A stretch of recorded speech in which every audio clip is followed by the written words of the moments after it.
분당의 끝자락과 용인 수지 어디를 선택할까요?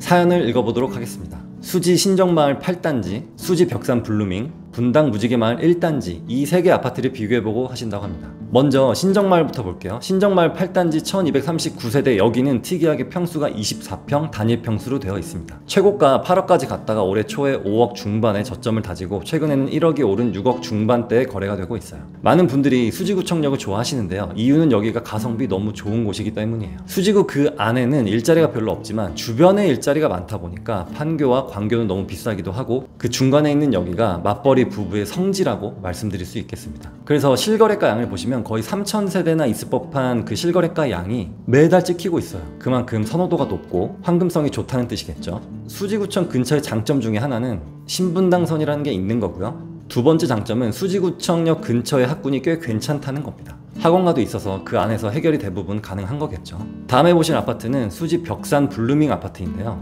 벽산타운이라고 불리기도 합니다. 1단지부터 5단지까지 있는데 거의 하나의 단지라고 보시면 되고요. 여기는 동천역과 오리역 사이에 있는 더블 역세권입니다. 97년도에 지어졌고 아파트가 남향 아니면 동향이에요. 그래서 남향과 동향의 가격 차이가 좀 있습니다. 여러분들이 실거래가를 보실 때 같은 평수인데 왜 이렇게 가격 차이가 나지? 이런 단지들을 살펴보면 이렇게 향이 남향 아니면 동향 이렇게 갈려질 가능성이 높습니다. 여기 24평의 최고가는 7억 중반까지 갔다가 5억 중반까지 내려갔다가 지금은 6억 초반에 거래가 되고 있습니다. 단점이 하나 있는데요. 바로 경부고속도로죠. 안쪽에 있는 단지라면 모르겠지만 경부고속도로와 가까운 단지는 아무래도 소음과 분진에 취약할 것 같습니다. 그 다음은 분당에 있는 무지개마을 1단지 대림아파트인데요. 무지개마을의 특징이 있습니다. 분당을 처음 알아보시는 분들이 처음에는 서현역을 봐요.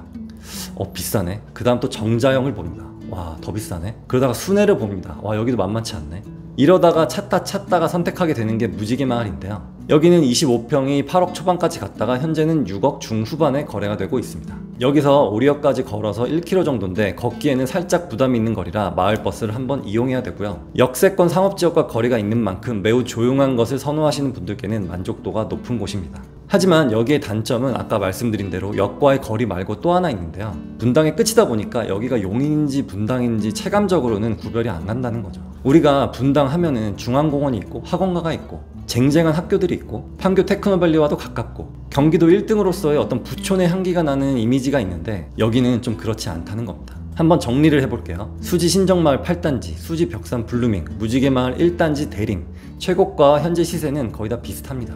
여러분이라면 어떤 아파트를 선택하시겠습니까? 저라면 신정마을 8단지로 하겠습니다. 이유는 강남 판교로 가는 초역세권이다, 학군이 괜찮다, 실거래가량이 가장 많다. 향후 리모델링이나 재건축을 하더라도 단일 평수이기 때문에 조합원들의 의견 차이가 적을 가능성이 크다. 이 이유 때문이에요. 전에도 말씀드렸듯이 소형 평수와 대형 평수가 섞여 있다 보면 각자의 소득 수준과 여유 자본이 상황의 격차가 크기 때문에 싸우고 소송하면서 5년, 10년 이렇게 소송으로 허비할 가능성이 큽니다. 근데 여기는 그 가능성이 상대적으로 적은 거겠죠. 예, 다음 사연입니다. 레미안 하이리버 25평, 레미안 공덕 5차 25평, 힐스테이트 상도 프레스티지 33평 무엇을 선택할까요? 실거주 계획이 있다고 합니다. 가족 구성원은 3명까지는 25평에서 살아도 되는데 4명이라면 33평을 가셔야 돼요. 그러면 답이 너무 쉬워지기 때문에 3명이라는 전제로 한번 볼게요. 레미안 하이리버 금호 2012년도에 준신축에 847세대고 신금호역 도보 역세권인데요. 강변북로 접근성도 좋고 길 건너면 바로 강남이고 위치적으로는 좋습니다만 이 동네가 전반적으로 언덕이에요. 요즘 같은 여름에는 걸어 올라가기가 쉽지 않죠. 그리고 또 하나의 단점은 초등학교를 갈 때 빌라촌을 가로질러야 한다는 건데요. 여기가 최고 15억까지 갔다가 최근에는 11억 중후반에 거래가 되고 있습니다. 다음은 레미안 공덕 5차인데요. 워낙 유명한 아파트죠. 최고가가 14억 9천까지 갔다가 최근에는 13억대에 거래가 되고 있습니다. 1월달만 해도 10억 중반에 거래가 됐는데 2억 넘게 반등을 했어요. 여기는 바로 옆에 있는 마포 레미안 푸르지오를 따라갑니다. 마레프가 오르면 바로 추격해서 올라가기 때문에 마레프의 시세가 부담스러우신 분들은 바로 남쪽에 위치한 공덕 레미안 3, 4, 5차가 차선의 선택지가 되고 있습니다. 그런데 지금 상태는 레미안 공덕 5차와 마레프의 실거래가가 별로 차이가 안 나고 있어요. 그 뜻은 마레프가 올랐고 레미안 공덕 5차도 올랐는데 너무 따라붙은 거죠. 이럴 때는 지금 이 시점에 레미안 공덕 5차는 고평가인 상태인 겁니다. 물론 장기적으로 보면 우상은 하겠지만 현재 마레프와 비교해 봤을 때는 너무 붙어있다라는 게 저의 생각이에요. 다음은 힐스테이트 상도 프레스티지인데요. 여기도 언덕이고요. 숭실대 입구역 7호선을 이용할 수 있습니다. 34평이 15억 7천까지 갔다가 최근에 12억 5,500에 실거래가가 되었어요. 앞에서 본 마포 공덕보다 5천 정도 저렴한데요. 성동구 하이리버 금호 24평, 마포 레미안 공덕 5차 24평, 동작구 힐스테이트 상도 34평. 여러분의 선택은 어떤 건가요? 저라면 힐스테이트 상도 34평을 하겠습니다. 하이리버 금호는 언덕과 초등학교의 단점이 있고요.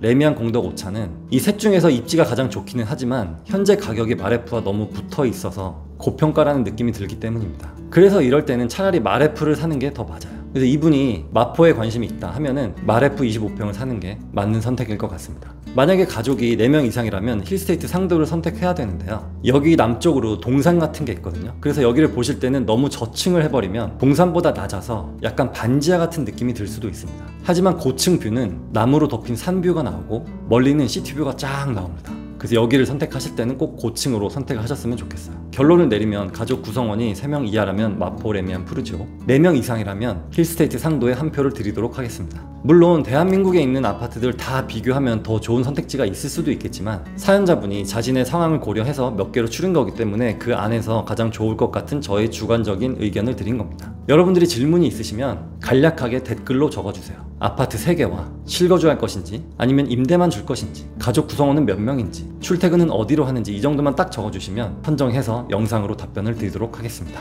감사합니다.